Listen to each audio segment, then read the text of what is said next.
देवेंद्र फडणवीसांनी स्पष्ट केलंय। फडणवीस तुमच्या एका मस्तिष्कोर निर्णयामुळे पुढे काय होतं हे पहा, आम्हाला कोणालाही चर्चेला पाठवायचं नाहीये असं सुद्धा जरांगे म्हणतायत। मनोज जरांगेंनी आता सरकारला इशारा दिलाय।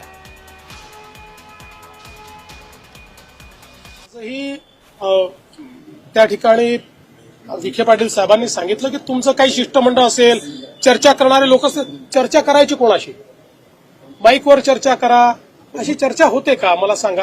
तरी आम्ही आपलं त्यांच्याकडनं काही आलं तर आम्ही त्याच्यावर प्रयत्न करतो। त्यांनी एक निवेदन दिलं, त्या निवेदनातनं काय मार्ग निघू शकतो ते आम्ही बघतो।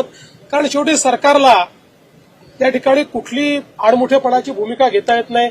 सरकार कधी कुठला इगो धरत नाही, त्याच्यामुळे त्यातनंही जो काही मार्ग काढता येईल तो काढतोय। जर चर्चेला कोणी समोर आलं तर लवकर येईल।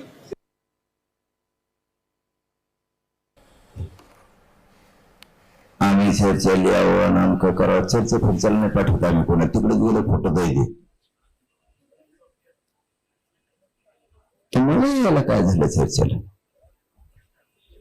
तुम्ही चर्चेला या ना, बाकीचे मंत्री बाकीचे चर्चा करणारे 500-500 किलोमीटर येते, तुम्हाला इथे 100-150 मीटर येतात नाही का?